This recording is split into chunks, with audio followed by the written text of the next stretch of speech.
Okay, so I really want to welcome you to this meeting that we hold every 3 years. But I would like to take the opportunity to introduce you and to welcome you also to Philadelphia. And particularly for our friends and colleagues from abroad. Hopefully you will see this view of Philadelphia tonight when we walk to the restaurant. We're a little bit west of it.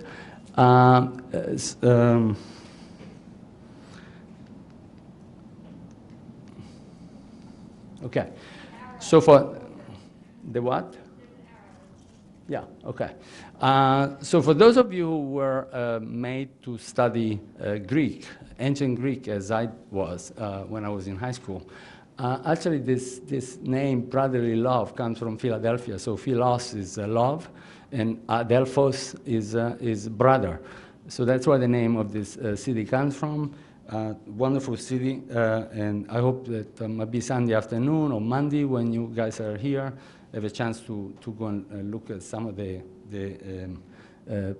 places in Philadelphia. But I'll show you a few, just a couple. So this is Independence Hall. Oh, there is another one. Thank you. Okay. So this is Independence Hall in the historic part of Philadelphia. And just to remind you, this is where the Declaration of Independence was written by Jefferson et al. It took a little while to agree on the text, but came out. And in 1776, the USA declared independence from our Brits. Where are they? Yeah, we have one or two here. Now, exactly. No. Now, inside this building, there is this lovely room, which is the assembly room. And this is where the US Constitution actually was written and ratified in 1789. And I don't know whether you know this detail about Philadelphia, but Philadelphia was also the capital of the nascent, incipient USA for about 10 years, from 1790 to 1800.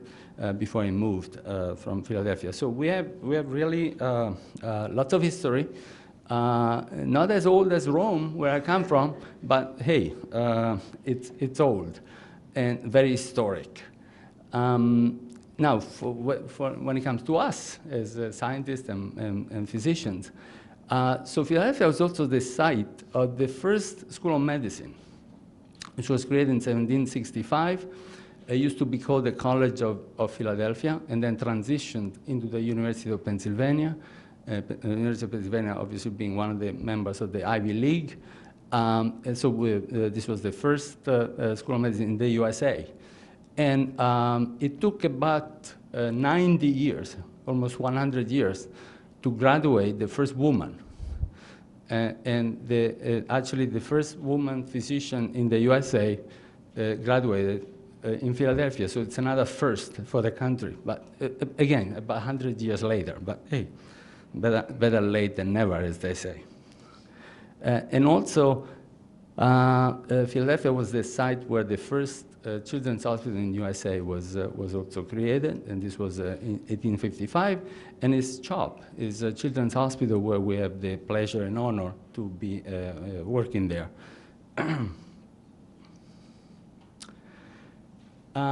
So we gather, as you know, every 3 years, as many of you know, under the auspices of this wonderful foundation, the MHE Research Foundation, to see where we are in understanding this disease and plan the future. Before I go any farther, let me just spend a couple words about this foundation. Craig Eaton and Sarah Ziegler are here, as you know, and they will talk to you in a couple of minutes. This is a foundation made by parents. They're parents who really have done amazing work to be helpful to other parents with children with this disease. They are amazing advocates for the disease to concentrate efforts both scientific efforts, medical efforts, and also at the level of foundations, the government. So they advocate really focus on rare diseases, and in particular this disease. This disease is just like many others, hundreds of them in this country and around the world, which are not really, there is not so much research going on. And so they have done amazing work working for the many years, and you will hear from them in a few minutes. Every 3 years, this is now the fourth time, so I've been at these meetings 3 times out of 4. This is what we do. We call upon experts from various fields, such as yourself, to brainstorm, to assess the current status of MHE research and identify the most pressing goals for the future. And in doing this, obviously, we need the wisdom of all of you. Also, maybe we can attract some of you to begin to work directly on this disease. But it's really the common wisdom that we hope to get from all of you to go ahead.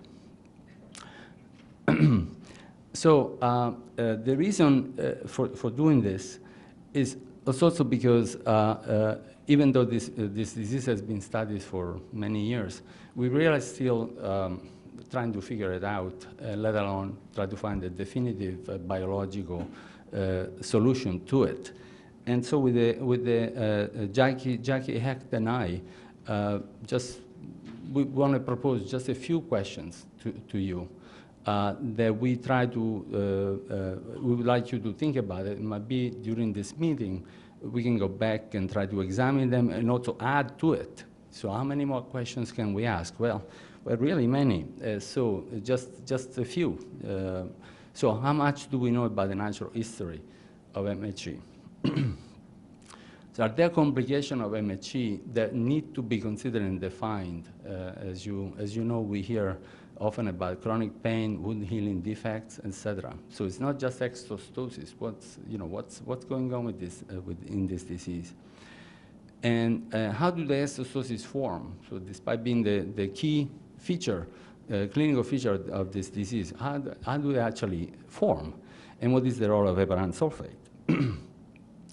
Are there other MHE genetic loci? And this is particularly for patients who do not have EXT1 or EXT2 mutations. It's about, depending on what I read in the literature, we don't do this experiment directly, it's about maybe 10 or 20%, but I'm sure that we will, either this will be confirmed at this meeting or will be confuted, but roughly 10 or 20% of patients on a given cohort do not have obvious EXT1, EXT2 mutation in their coding sequences.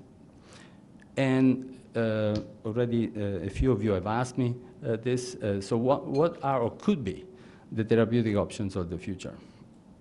So many questions. We could continue, but this is just to try to give you a flavor of what we hope we could accomplish together in the next couple of days, 2.5 days.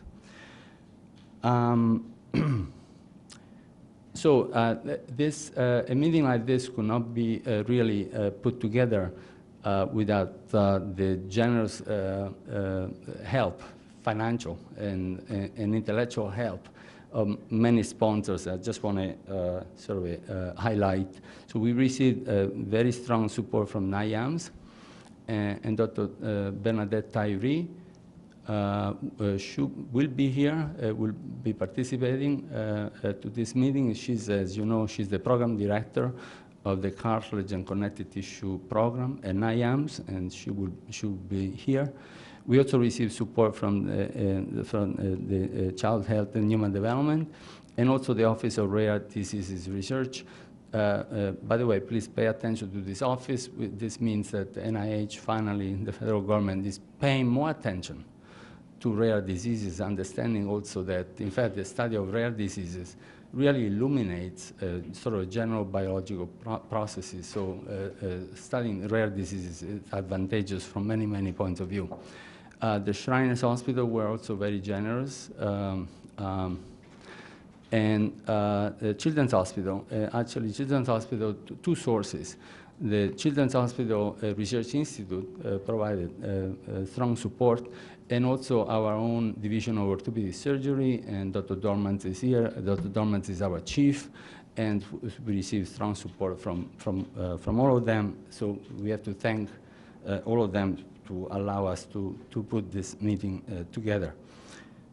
And just my last slide is just to once again express really our gratitude to the foundation, in particular Sarah Ziegler and Craig and Susan Eaton. They are really the force behind this organization to help, as I said before, children, parents, to really represent the point of reference for particularly for parents when they discover that their child has MHE. Often they do not know what to do. You know, who do they call? Where do they start?